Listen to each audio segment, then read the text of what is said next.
Good evening. Welcome to The Rebirth on Philly Jams 95.3 FM. I am your host with the most. Oh, shit. Host with the most. I see. Welcome to The Rebirth with your girl Shea and... It's your boy Eli Isabel. AKA the South, got something to say. I feel like I should go breathy too.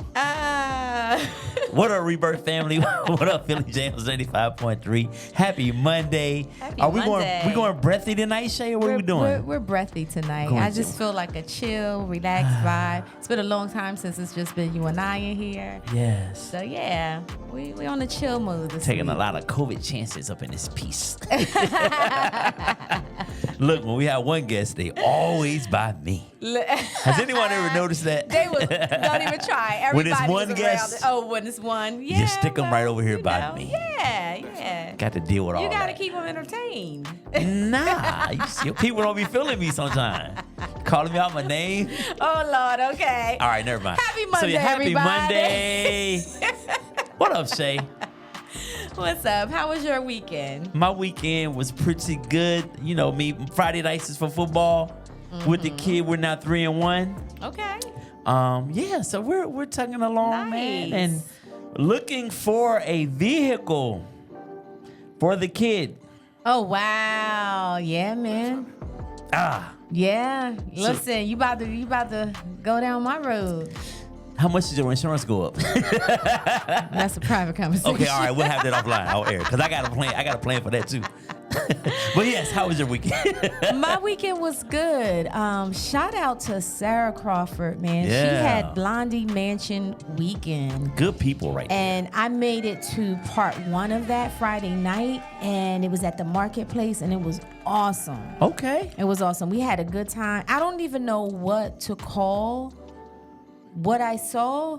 I don't even know what to call her, but there was a lady in a hoop on a pole I saw that. that was twirling and pouring champagne upside down. I saw that. That was hot. That was, and her name was Shannon. Like, I'm here, all these Jesus. Shannons, like, yeah. There's a lot of Shannons I in the mean, world. it was really, really good. I love Sarah's vision. Her vision, her creativity was just awesome. It almost felt like an adult fun house in a sense. Wow. Right? And then Amir Love, I hope I'm saying her name right, but she was awesome. She did the Jill Scott stuff. She has a flavor of Jill Scott. Wow. And then the other band was Harvey Rose. And I didn't get a chance to finish listening to them, but they were really good. But they're going to be at Nomads this Thursday. I love Nomads. Yeah, so I'm actually really thinking about going. Oh, okay. You going? Yeah. You and Shannon? There's a lot of Shannons in the world. He has to work, but Let me holler at your boy. yeah. I'm thinking. I believe it's pull up. Thursday. So yeah, it was a great time. They had drinks, lavender lemonade, but they were calling them the Blondie drinks. Oh. And it was really nice. It was a nice networking event. Okay. Yeah, so I had a good time. Were you nice? Yeah, I was nice. It felt good to be out. Right. It felt good to be out because it's like work. And I didn't realize how much I needed to be out. When's the last time you've been out? To enjoy myself, but it's been a while. I mean, I've been out on work stuff, you know what I'm saying? Okay, to enjoy yourself. But to actually really enjoy myself without having to, and actually I was still working because we was networking. Right, you right. know, but it was fun. We had a really good time. It didn't feel like work. It didn't feel like work. Everybody was cool. So I met some really good, cool people here in Delaware. So shout out to you, Sarah, Blondie Mansion. Y'all got to stay tuned. And make sure you pay attention. Follow her on Instagram because she has a lot coming ahead, and her events are really, really nice. Big things around here. Big things. Yeah. And What's she's up? going to be on our panel at Rebirth Live. Buy a ticket to come and see Sarah. October 13th, going down at Theater in Wilmington, Delaware. Absolutely. Showtime 7 p.m. Yes. 2 weeks, y'all. Yes. Where we at? Be Yeah, in 2 the weeks. building. Come. The doors open at 6:30. So be in the building because that is going to be the time for you to network, to shop the vendors, to get your up on. So be in the building. Doors Yes. open at 6:30. The theater itself The main doors are going to be opening at 7 for you guys to go in and, hear some sounds for with DJ Tim Dog. Whoa, here we go. Here we go. DJ Tim Dog, my bad. Tim Bone. Say we'll rename you in a minute. Listen, I will mess up somebody's name in a minute. That's what y'all said to me a couple of weeks ago. What that mouth do? Get your life. That's what I Get said. your life together. Oh, you said that to me, didn't you? Yes. Disrespectful. I don't know what was going on with me that night. Jesus. Yeah, the mouth got something to say. Yes. That's hilarious. But you know what I like? Let me tell you this. What's that? It was people that did not know me. They knew of us, but they didn't know me personally. And I'm saying this because there's a follow-up. And they actually was purchasing. They stopped what they were doing. They was like, what's the website? They went on and they start purchasing tickets right there in that moment, on the spot, right? And that's love. That is love, right?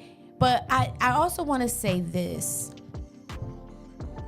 It is so important to show up, especially show up for your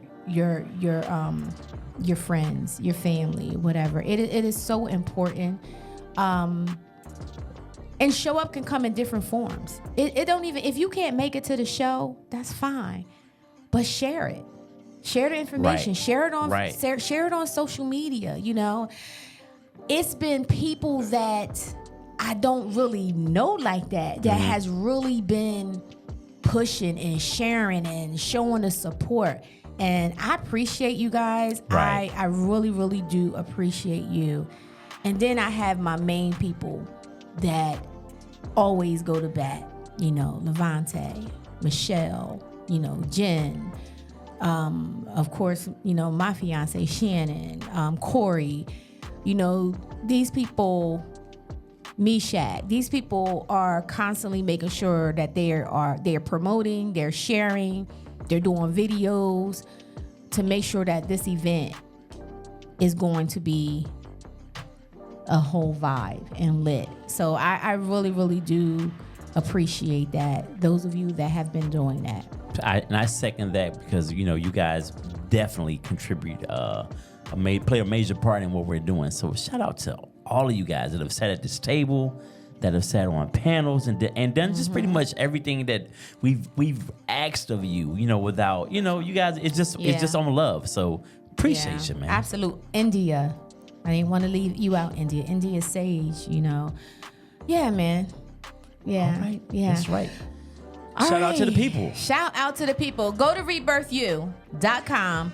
Get your tickets right now before they sell out, okay? Love and relationships. Yes. We're going to have 3 panels. An all men's panel. The fellas. A ladies panel. And then we are going to mix our couples and our singles together, right? And the best part of this is everybody's going to come together. Everybody that was on the panel, and then the audience, they get a chance to rip you to shreds. No, just kidding. To ask their questions.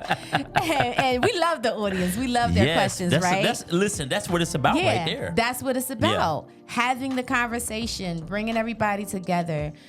DJ Tim Dog will be in the building providing the music. Ebony Monet Calloway will be the opening of the show. So come out, support, guys.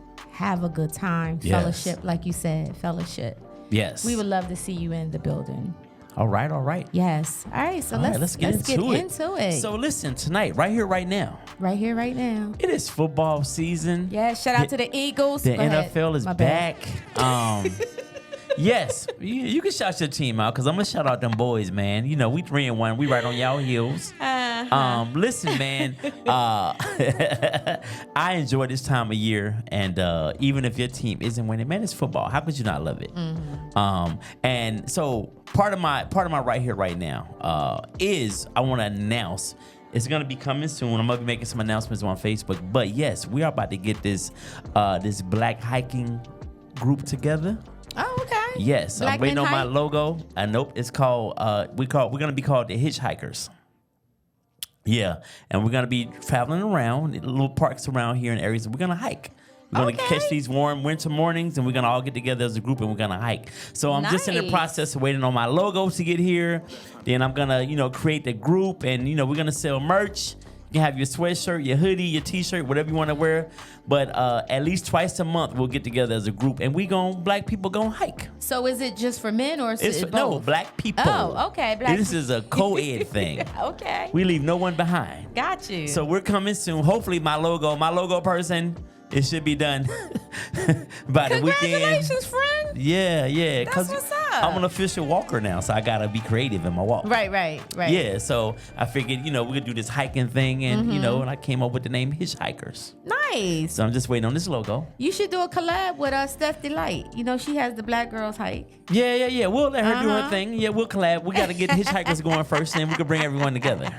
I'm just let me shine for a little minute by myself. Then we'll. I'm just trying to get that. Yeah, no, That's what's up. I the figure Hitchhikers. I know enough people who we can all get together and get a walk in. You know what I'm saying? So, Hitchhikers coming soon. This weekend would have been awesome. It was so beautiful Saturday and Sunday. Oh man, it was so nice this weekend. I walked. I did my thing, but I want to have everything in place first. Yeah. And then we're gonna rock out, man. That's what's up. So yeah, that's your right here, right now. Congratulations. Yeah. So I expect to see you. Awesome. I expect to see everybody in this room hiking with us twice a month. Yes. And as long as there's no precipitation, I'll come. Put some clothes on. If it's a little chilly, now, let's go. If it's too cold, now I'm gonna tell you right now. I mean, we can't be hiking somewhere that we get lost because I'm gonna scout the trail first. The crazies is out there. I'm not gonna bring you guys out there and I don't know where I'm going. Right. So that's not the goal. Shout out to Corey Van. Thank you for joining us. Shout out to my mom. Hey, Mom. What up, Corey? DC4L in the building. Right. Corey Wilkerson, what's up, homie? Corey said, "Go Cowboys." Yes, Corey, sir. You done lost me now. Yes, Corey. hey Corey. Corey, I'll be in Dallas at the end of this month, man. So I'm gonna hit you up when I get in your area. You going to a game? I don't know if I'm gonna go to a game, but I'm gonna go hang out with my homeboys from Arkansas. We meeting. Nice. And we're gonna just kick it for a weekend. That's what's up. Yeah. So listen, let's get into our Black History fact. This is one I know y'all don't know, and I try to come up with those. Then again, you may know. All right, Tasha, you let me know when you ready. All right, so tonight, y'all, I want to bring y'all up on this young lady, Miss Shawnita Latrice Tia Norfleet. Have you heard of her, Shay? No. There she is. So Miss Norfleet is the first, and as of 2016, the only African-American female to be licensed as a NASCAR driver. That's what's up. Yes, sir. Yes, sir. Shout out to her. Yes. Tia Norfleet was born May 1st, 1986 in Suffolk, Virginia. Tia is the daughter of Bobby Norfleet, a professional NASCAR driver in the 90s. Her mother's name is unknown because of her father. I don't know why they put that in there. What? Because of her father's influence. Tia was introduced to racing and the race culture at a young age.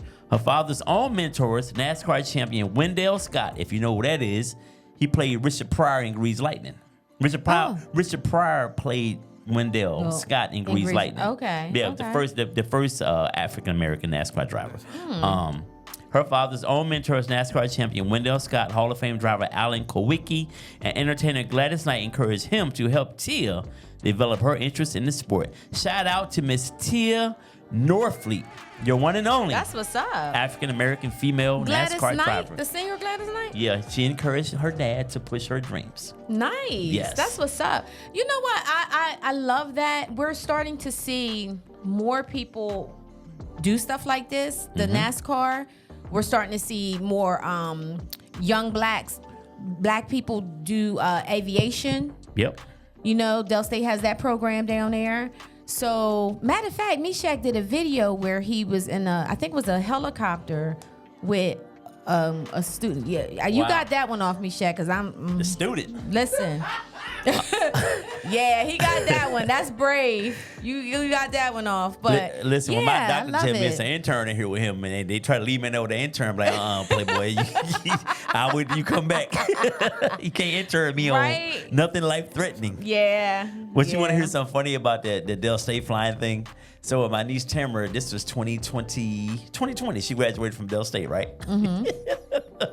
So at the beginning of the graduation, when they do they did the Black National Anthem and whatnot, right? So then when that's over, the planes fly over, right? Why was they late? Are you serious?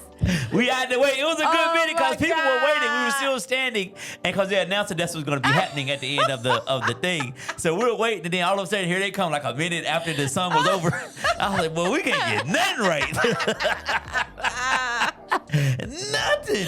We always late. That's funny. Look out! Look, shout out to black people, man. Wow, that's true. I love our people. I love our people. You gotta love them. Gotta love them, right?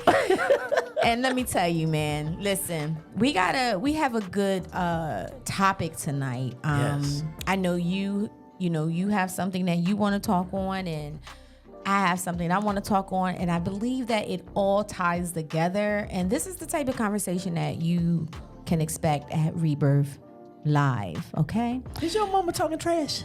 Yeah, my mom says bears out there.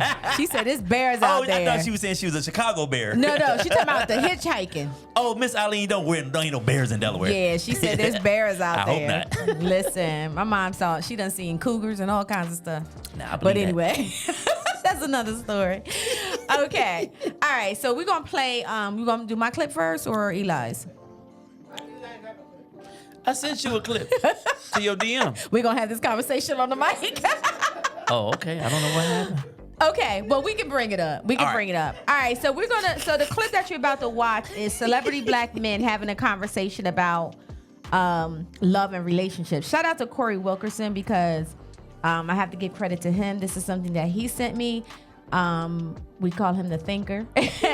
So this is something that he sent me, and I want to share this with you guys, and then we're going to have a conversation about it. Yeah, but how are you going to do it? Things change in terms of what we find attractive. And so the thing as we get older, and again, that definitely speaks to you being a particular type of man.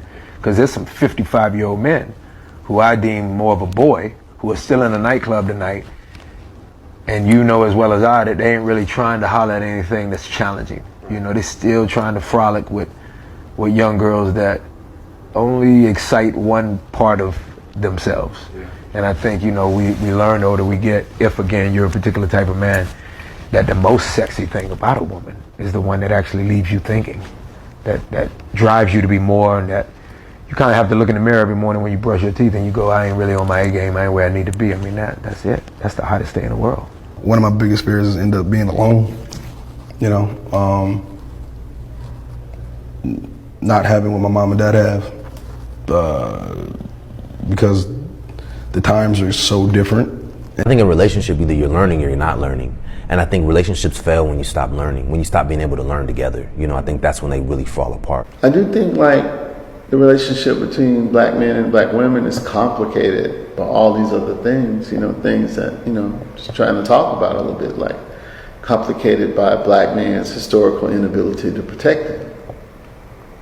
Complicated by black man's seeming unwillingness to be able to commit to raising their families. I hear that I'm self-absorbed, that I think it's always about me. I'm selfish, controlling, all of the shit that we all hear, man. I mean, yeah, fuck. I don't know, I had to learn how to treat somebody else as good as I wanted to treat myself, because growing up, in our environments where we grew up, I grew up in a household, the only person treat good is your mom. My dad was dead, my sister. You in a neighborhood, cutthroat neighborhoods, people killing, all types of stuff, cops sending people to jail for no reason. You do for yourself before you do for anybody. So, as time went by, I had to learn how to care for somebody as much as I care. I was in a relationship for 13 years. 13 real years, not 5 years, not 7 years, 13 years. And all of a sudden, motherfuckers are writing think pieces that I somehow threw a 13-year relationship, like the most painful experience I've had in my life, with a person I've loved with all of my heart, that I threw a person and my family in the trash because a girl I worked with was cute. I was on the boat and I had the best time. And I was like, man, this is great. And then she had to leave and I was crushed. And I was like, man, I don't even feel like this. What is happening to my body right now? And I was just like, don't go. And I was like, did I just say, all this is new for me. Don't leave. Real nigga, I'm a real person, but you're doing a lot of bullshit that's really not real. But and the side of that is all of the real shit, like how we grew up, all the guys told us all of the wrong shit. You know, I'm talking about like real, like this wisdom that they were giving us, but it was their level of conscience. They knew that street stuff impeccably.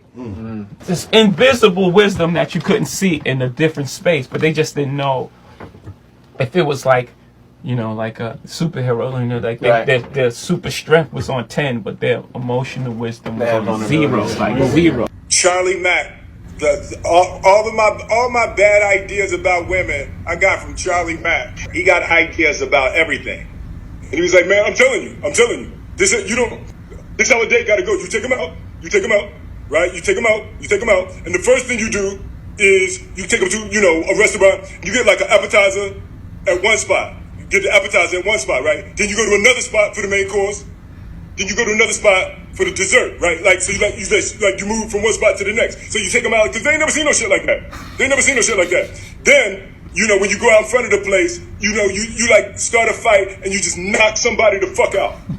If you knock somebody the fuck out in front of a woman, she gonna love you forever. I'm telling you, you can do it or not, but that's how you get. Everybody wants to be needed on some level. I feel like women often feel like you're a man, and it's just like, okay, so does that mean we don't have emotions? You know, people see your family, they see Instagram pictures of you smiling and happy and stuff all the time. They don't think you got real issues. You know what I mean? I don't think you have to sleep back to back, like climbing in the bed and you like look over there and you got that back roll though. That's the worst feeling in the world. You want to do it. I get it. And now how are you going to do it? Welcome back to The Rebirth on Philly Jams 95.3 FM. We are talking about love and relationships and the Black men perspective on love and relationships.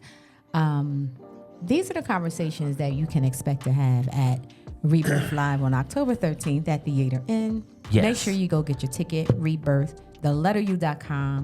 Get your ticket, come out, join the conversation. So it was a lot going on in that video, and what I loved about it was they were all just sitting down having a conversation, and that is pretty old. It came on the cuffs of Jay-Z when he dropped the album in regards to the affair that he had. Well, I don't know if it's affair or cheated, whatever, but when he cheated on Beyonce, right? So, what are your thoughts hearing all of this? I mean, I think it's refreshing to hear like 8 different perspectives about love and relationships from men. I think that's something that, and that is one of the most important things about Rebirth and you guys like coming out.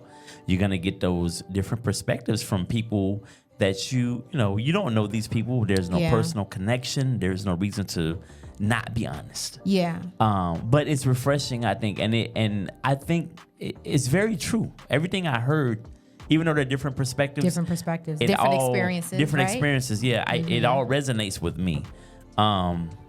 Sheesh, where do you start, Shay? Oh, we did that at the same time. What? We said, yeah. Do you think? So here's what let me start with this. I think. Yes, Janelle Foster, love is complicated. I think that our first ideas about relationships, love and relationships, start at home. Yeah. With what we see or what we don't see. Yeah. And I think you either gonna have to at some point adapt that if it's great, or unlearn that.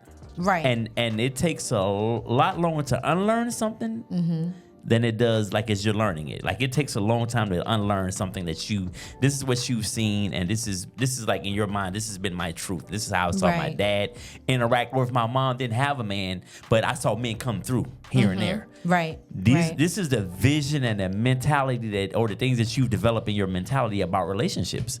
Some good, some bad. And I think it shapes who you are initially.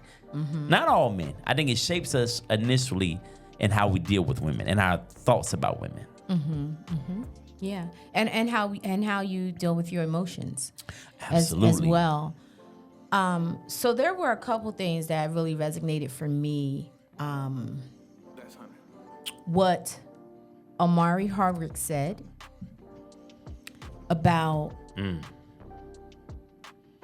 It was a lot, y'all. So give me a minute. I'm just trying to recall everything. A woman only stimulating one part of your body.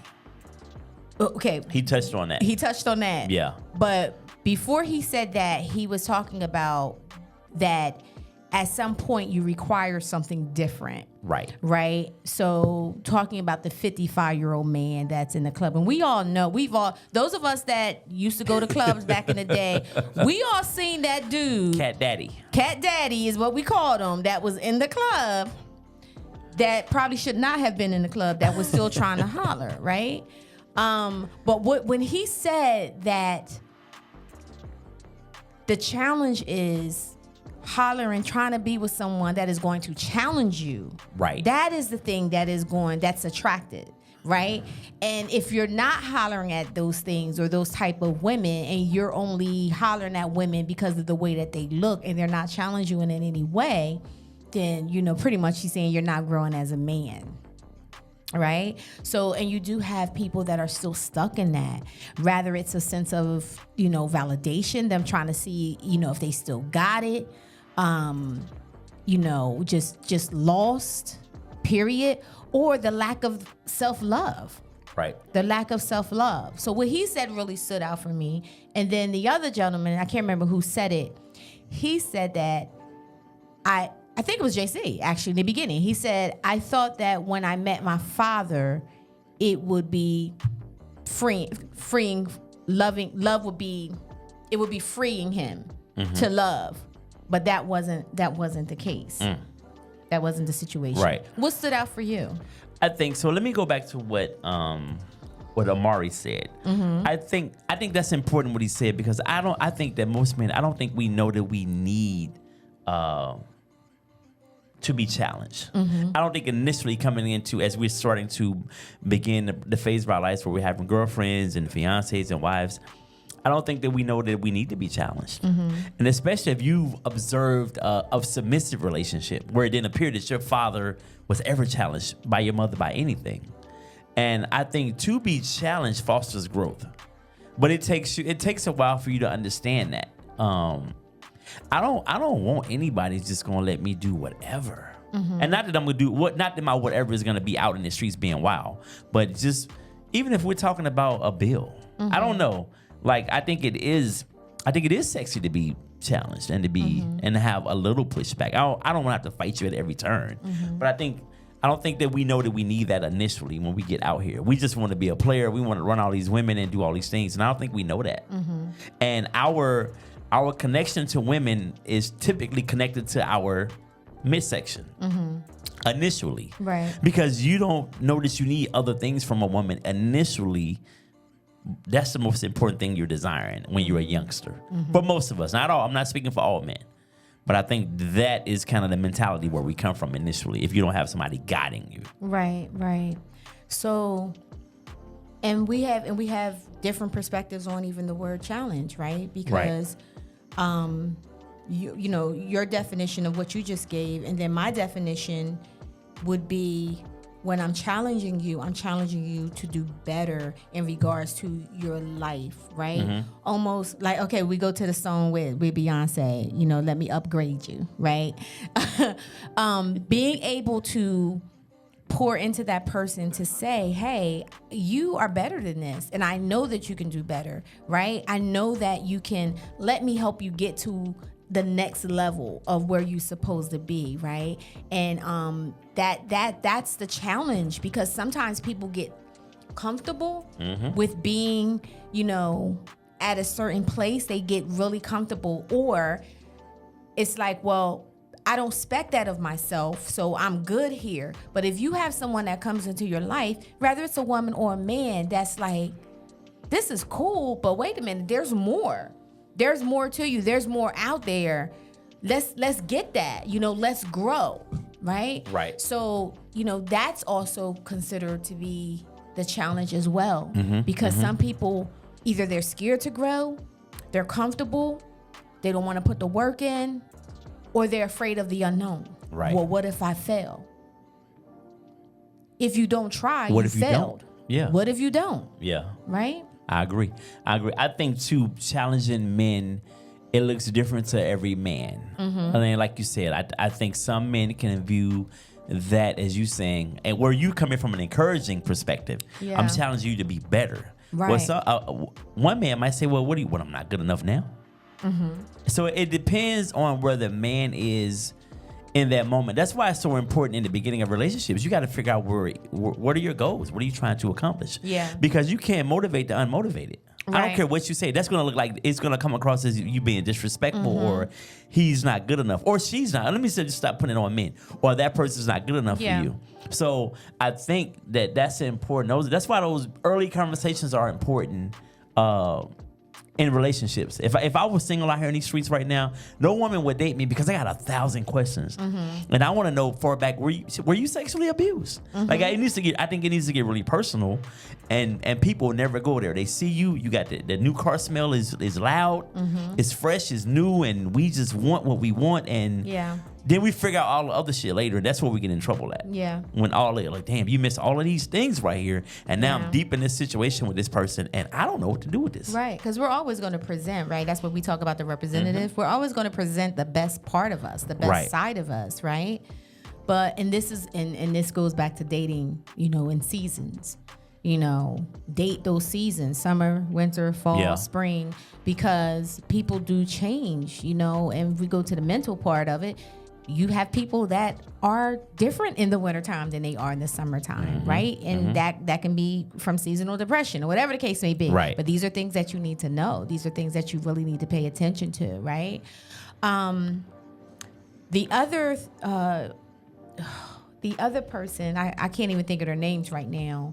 Another thing that stood out was, I believe it might have been Meek Mills. He was saying that we grew up in the hood. We grew up in a lot of, not showing our emotions. So what do you mean? Now we're in a relationship. I don't know how to love. I don't know how to, be transparent, right? Because they were taught, to be hard, to hide their emotions, right? So it also depends on what your environment was. What were you exposed to?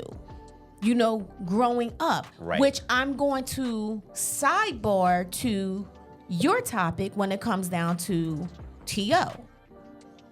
And we're gonna put this together, and I'll let you explain what's going on with T.O. because I have a lot to say about that as well. Yeah, can I just say one thing to piggyback off what you said? I think like what Meek Mill was saying as far as, in the hood, like we're not taught to be sensitive and to be these things toward a woman. But the one narrative, I don't care if you're from New York or Los Angeles or Birmingham, Alabama, if you get a bunch of men in the room, especially young dudes, their loyalty is to their homies. Right. We're men, for whatever reason, we're taught to be loyal to the hood. We're taught to be loyal to our friends, but not women. That's something you never hear growing up. I didn't hear it. Like that's my guy. I'll die for him. How many young men you hear say they'll die for their woman? No, women are. It's like women are almost taught not to be trusted. Right. So that's a part of seriously, that's something that we have to break no matter where we live at. Yeah. But I think it's definitely more prevalent in in the neighborhoods where a lot of guys grew up at. Like we're just taught to be loyal to who we've grown up with, who we with, and don't trust these. Yeah. You know what I'm saying? Yeah. So yeah. Bros before hoes, right? Isn't that a It's code even a that y'all? saying. That's even a saying. Shout out to Corey Van. Thank you, Corey. I appreciate that. Corey wants to purchase a ticket. He will not be able to attend, but he wants to purchase a ticket, and we give the ticket away. Oh, man. Thank you for your bro. support. Appreciate we it, really man. appreciate that. Seriously, we really appreciate that. That's Caesar Rodney right there. That's Camden, Delaware, not Jersey. Okay. In the building. That's what's up. Thank you so much. So T.O. Yeah. Let's add that into the mix. So T.O. did an interview with he was talking online with Chad Johson. And they were talking about dating white women and how the stigma that is placed on athletes who date white women. And he said that throughout high school and college, he said he tried. He tried. He wanted to date black girls. He wanted the pretty black girls like everybody else did. He tried. He said he was scrawny. You know, he was skinny. He wasn't, you know, he was dark skinned. And let me tell you something about being dark skinned growing up in the South. I don't know how it was. Like when I moved here, that wasn't an issue anymore. Right. But as a kid growing up in Arkansas, like being dark skinned it was not a thing. Like you did not get those girls. You know what I'm saying? So I understand where he's coming from their perspective. I told you about my story in 8th grade, being called black and ugly in front of damn near the whole school. Yeah. So I get that part. But he said he tried and he wanted to, but they didn't want him. So as he became like a young adult, he said he didn't really start dealing with white women until he became a young adult. But it was almost a thing where he had to like who liked him. He didn't say that, but in that case, if black women aren't feeling you, and white women are, or whoever, whatever race, what do you do? Can that be held against him? Okay. So. And that's rhetorical because I don't expect you to really like. Yeah. I mean, but you may.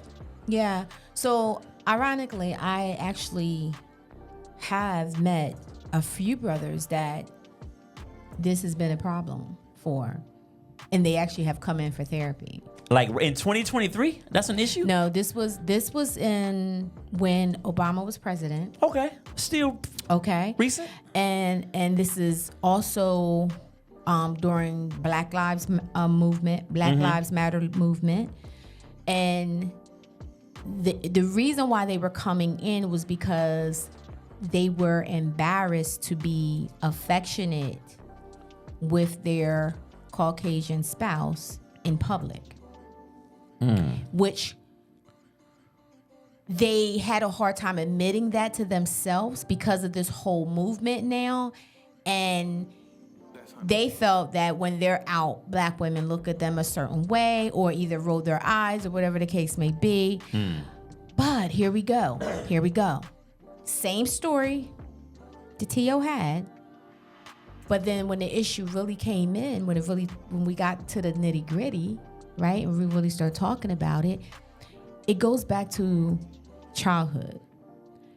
Absolutely. These things, yes, they do happen, but I believe that a lot of it happens because of the insecurities that you carry at that age.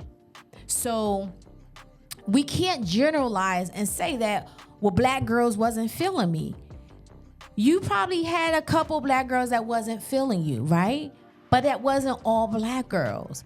And it also has a lot to do with how you saw yourself. So if he's describing himself, I was skinny, I was black or whatever, that tells me right there you had insecurities as a child, as a young person, as a teenager, like we all did, right?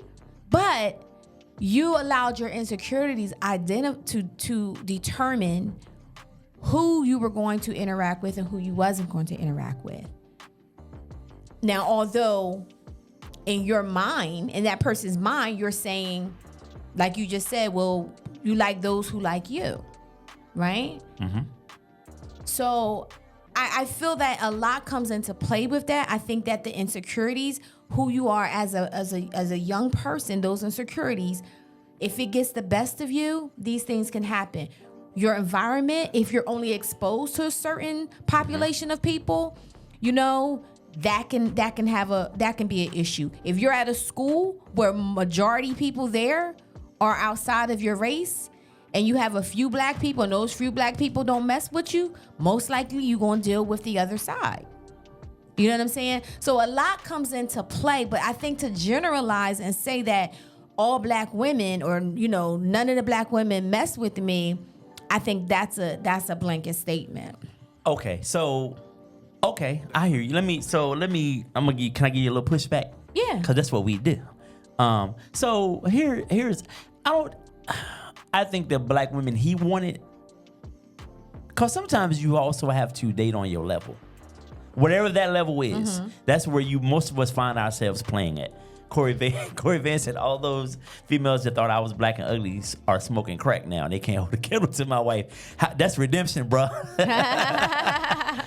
But so Shea, let me challenge you on a couple of things right here. Those insecurities that we as men develop, where did they come from? and this is rhetorical, I'm about to tell you. So a lot of those insecurities, this is not every man. A lot of those insecurities, when you're a young man, you literally see yourself, unless you just have some kind of super dope parents that are instilling in you that you are this, you are that. A lot of us, I'm born in the 70s. My mom didn't have time to do that. She was trying to make sure that we were fed and had a roof over our head. Not that she probably didn't want to do that, but she just didn't have time to pour that into me. Right. But a lot of those insecurities come from girls. Because we see when we're young, we see our eyes through the lens of what women think. And that is the self-esteem lower. You know what I'm saying? Like, I don't really know. Like, I think that's just kind of like where we are. And the male ego it can only take so much rejection to where we will not no longer deal with that situation that makes us feel less than. And if that be a black woman, if that be an auntie who called me ugly, I don't fool with her, whoever that is, like, we will shut that part down. Not saying it's right or wrong. And of course, every black woman didn't turn him down.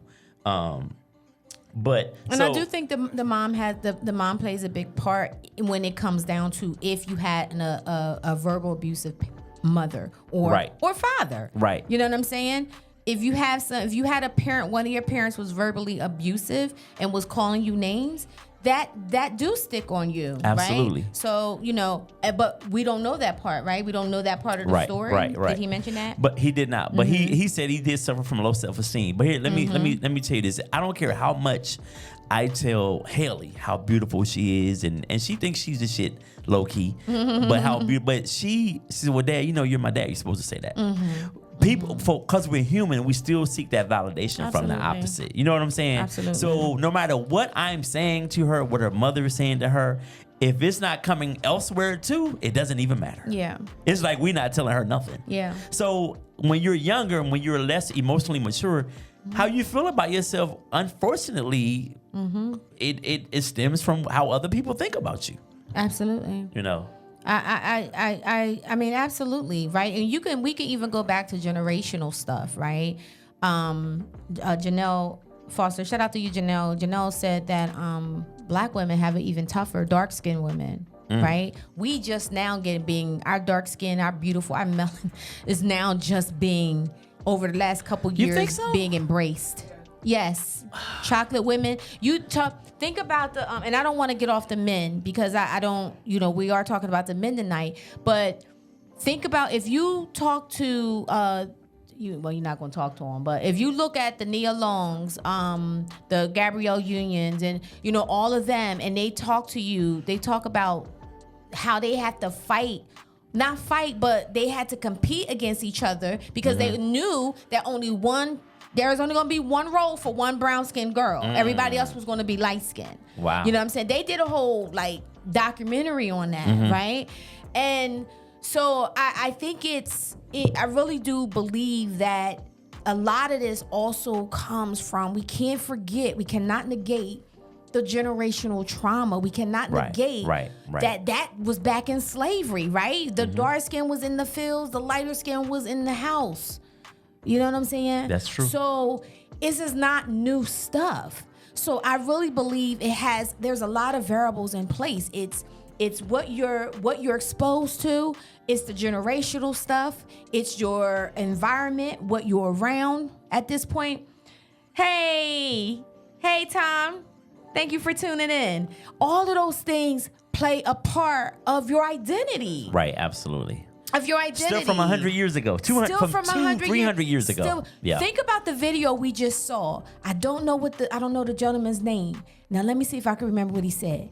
But he said that black women do not feel protected by black men. And this is not something that just started now. This started from this started back in the slavery when black men could not protect the black woman. Right. Against the slave masters. They protected us to keep us from being killed or from being sold off. Exactly. Yeah. So this stuff is not new. When we have these conversations, this is not today's stuff. This is our history. And this is why you need to go to rebirthyou.com and get your ticket. That's because we need to normalize these conversations. We got to stop pointing the finger at each other and blaming each other is sit down and have a conversation and talk about where this stuff is coming from. Yeah. Agree. I feel like I'm hollering. I'm sorry, y'all, if I'm yelling. I'm just passionate about what I'm saying, okay? So my apologies if it sounds like I'm yelling. So I just want to touch on what Janelle said. And you were Chocolate Sister sitting next to me. What have been some challenges for you being? Absolutely, yes. What have some of those challenges been for you, like either as a teenager or an adult? Not as an adult. Not as an adult, but as a teenager, you know, growing up,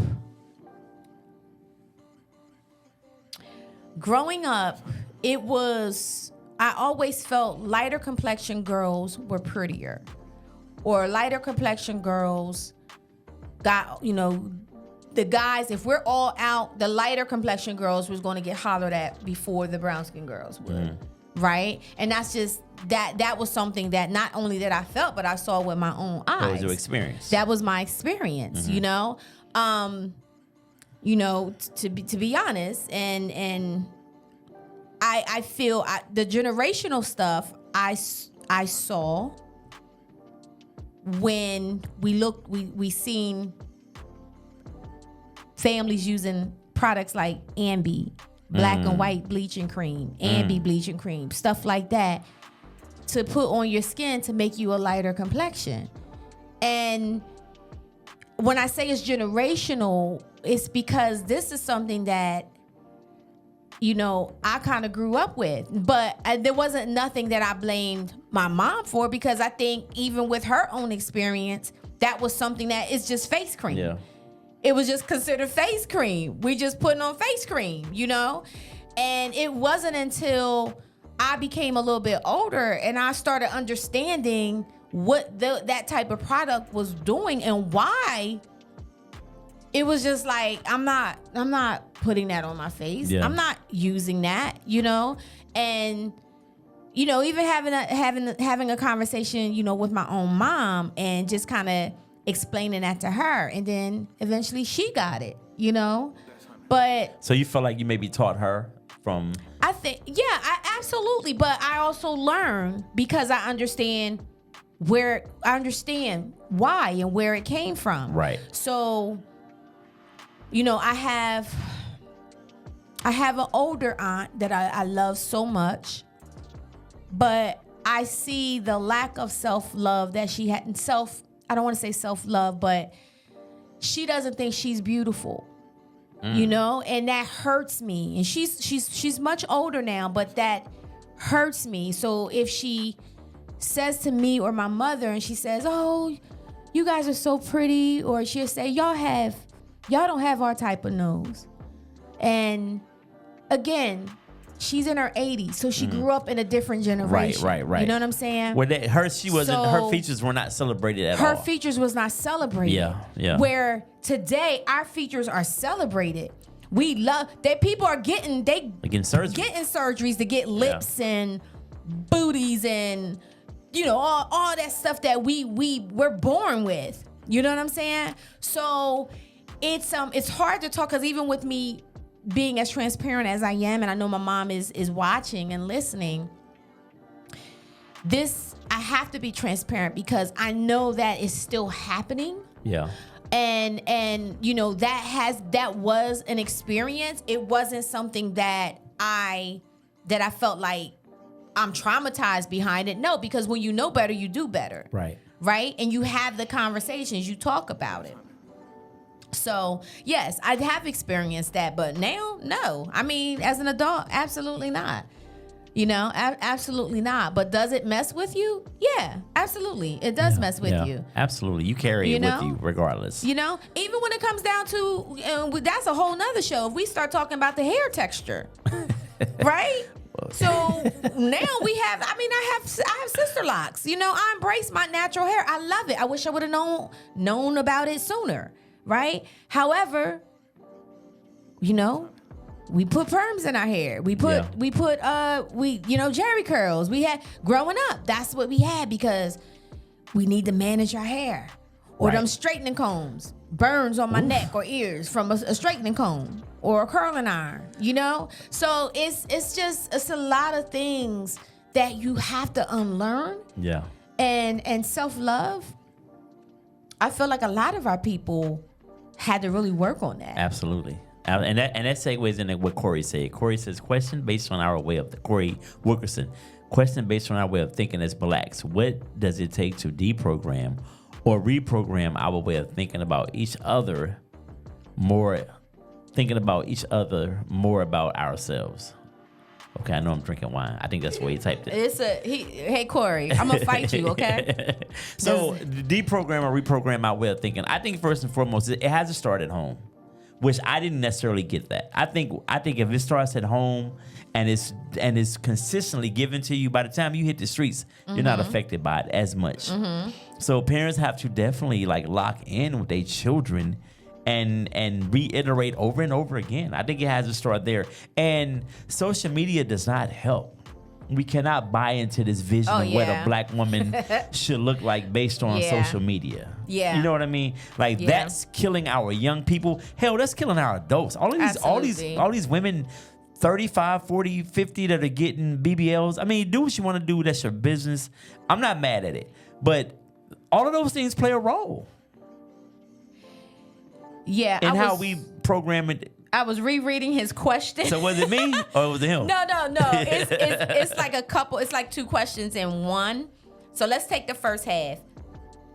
Question based on our way of thinking as blacks. What does it take to deprogram or reprogram our way of thinking about each other and ourselves? I know he says more about ourselves, but each other and ourselves. I think it takes having these conversations, number one. So let's That what happened at the Rebirth, March, October 13th, 7 p.m. Just gonna look plug, shameless. Not ain't no shame, damn it. Plug. Theater in Wilmington, Delaware. All right, go ahead. Sorry. So if we're in what you're saying about the kids, absolutely, right? But we got some jacked up adults walking around here. That is true. Okay? So this is what it takes. Yeah. Having these type of conversations, being transparent. Where did you learn that from? Because people, when you sit down and talk to people, they say that's something that I always did, or that's something that my mom did, or that's something that my dad did. But you don't know why they did it. Yeah. You have no idea, right? The most, rather you are connected with them or you're not. It's so important to sit down and have conversations with your elders, to understand your family dynamics, to understand why certain things happen. Even if you have a bad relationship with them, there's still a lot to learn from that person. Right. Absolutely. You know what I'm saying? We have to understand where we come from, what our history, why do we do what we do? You know, why are we still doing it in 2023? Why is love complicated? It don't have to be. Why can't a black woman and a black man sit down and have a healthy conversation? Right. Without it becoming a blame game or it becoming intense. That's a societal norm. Most of us cannot have a conversation without it going too far. And it's okay to agree to disagree. That's one thing we really have to incorporate within our relationships, whether it be, man, woman, your homeboy, your homegirl. It's okay not to come to an agreement on something. Absolutely. And move forward. That's Absolutely. okay. Absolutely. We're not all alike, and we should not all agree on everything. That is what makes us beautiful, is the fact that we are not alike and we are different. Yeah. And we have different. I don't want to think like you all the time. What's the point? If we always agree on this show, would be boring. You know what I'm saying? It would be boring, right? So it's just, when people watch the show, we agree a lot. we do. But like when people watch, right? They know. Because our approach is different. That makes it feels different probably to them. And we give different perspectives. Like we just gave 2 different perspectives about the word challenge. Right. Right? So think about it. You gave it from how you feel as a man being challenged by a woman, which would be, it would feel different. For me, I gave it how me as a woman that wants to challenge her man to move and do better and grow, I gave it from that perspective. Right. Right? So if more people can sit down and have those type of questions, it won't be, why are you trying to tell me what to do? Just because you out there and want to do this, don't mean it won't be that. It would be like, I get it, babe. I see you want me to do better. I get it, you know? Or, you know, from your perspective, what would your conversation be? I was reading Corey's comment. Oh, you reading from? He said he talked to text. Yeah, I know, it'll mess you up. His last one. You are all correct, but that's why we are going to have them in other cultures, and the experience is different. Maybe is he talking about women or relationships in other cultures? Explain yourself, Mr. Wilkerson. Yeah, Corey, because you that talk. Hey, listen, I talk to text all the time, and you know mine should be be jacked up. So, yeah, so it's just a lot, and I know we kind of went left a little bit, but it's just so important. And to be honest with you, this is why we do what we do. Yeah. This is why we are in the community having rebirth lives. Right. Because we do sit down and we have these type of conversations. You know, and it's just like we want people to walk away with a different thought that you came in there with. Some people can be so close-minded and so stuck on their way is the right way. We want you to walk away with a maybe or, oh, you know what? I didn't think about it that way, right? Even if it's just a thought. Right. And to be just open to communicating better in your life. Like whether it be on the job, you know, it's crazy. People don't know how to communicate in no area of their life.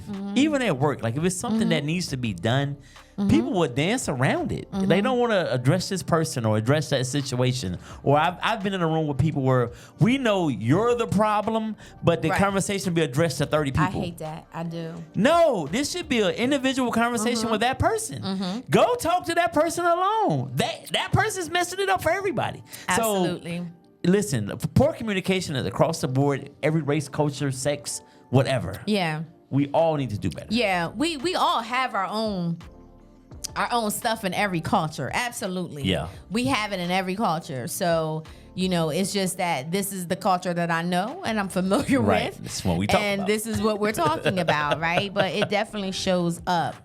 So, with that being said, the video that you guys saw, I thought it was really, really good. I'm sure you can find it. Corey sent it to me from TikTok.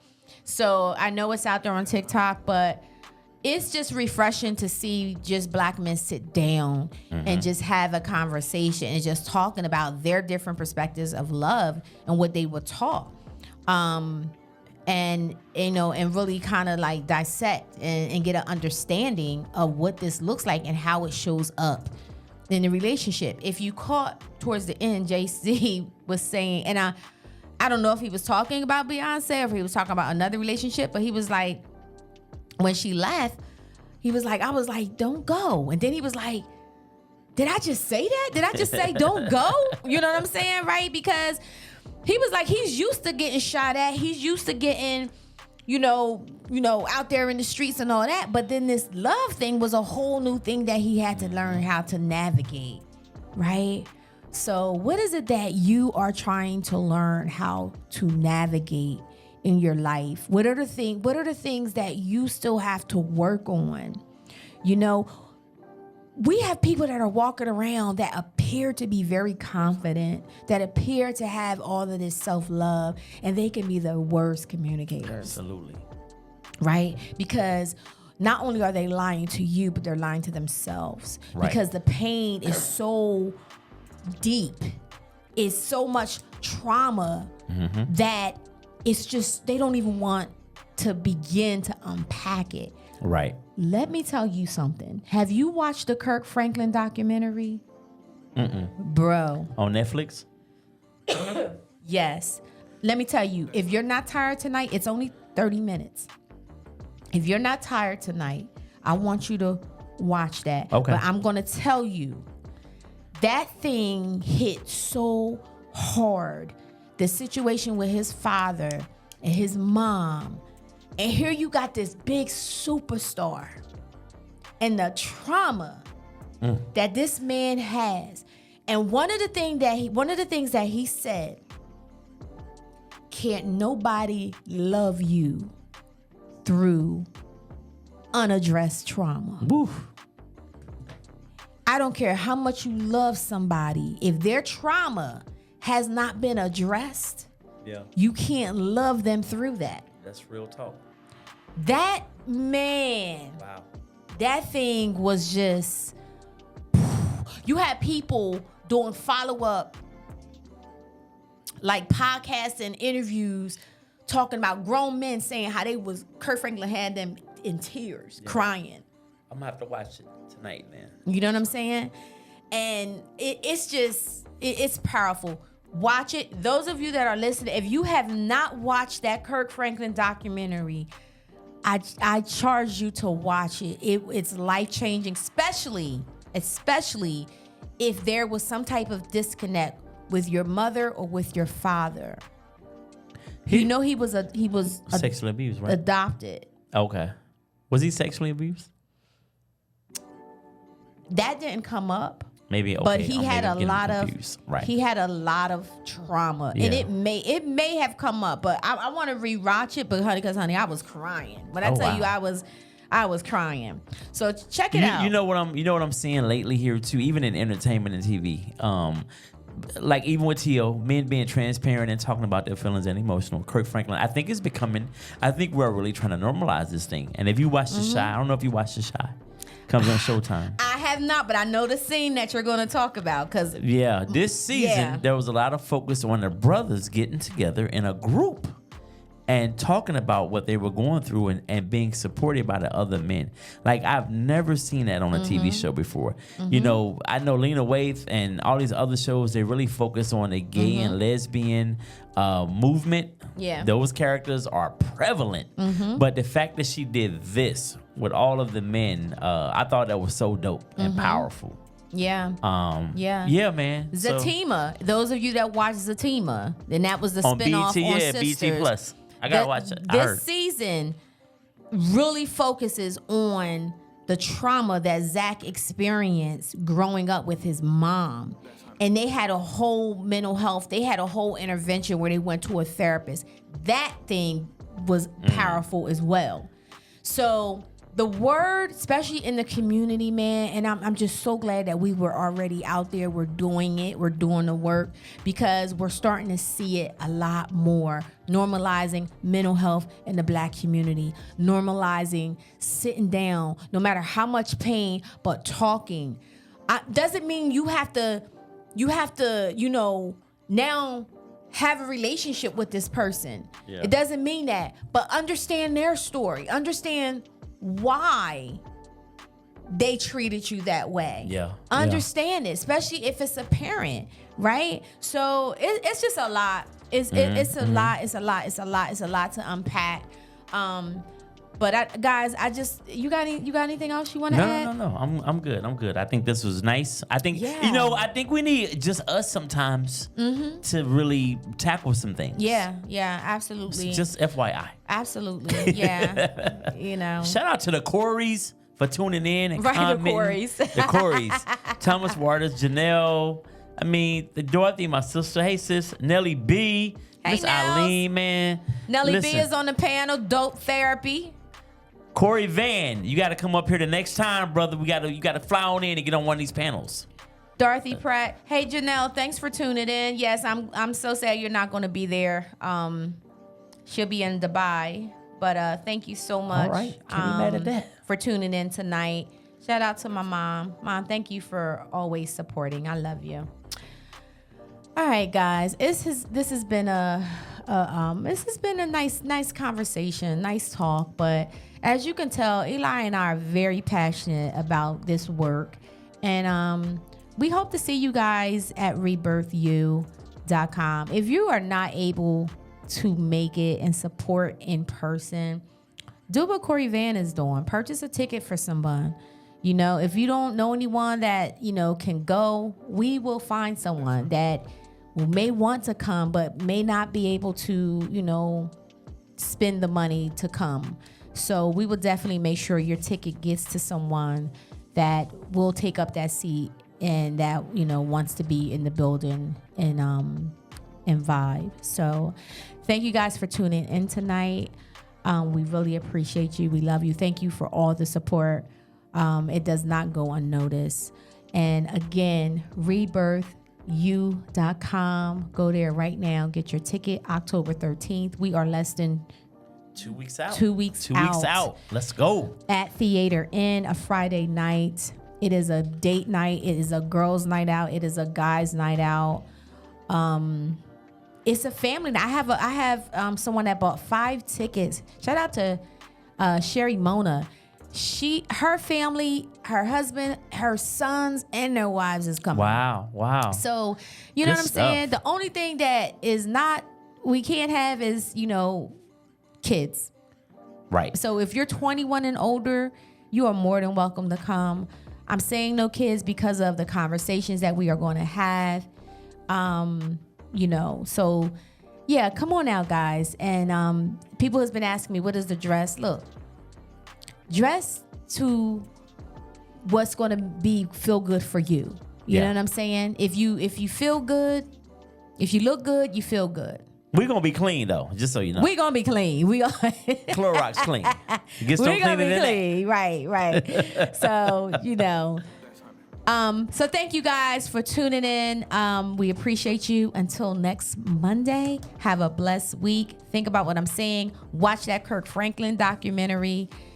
And God bless you. Good God night. bless. Good night.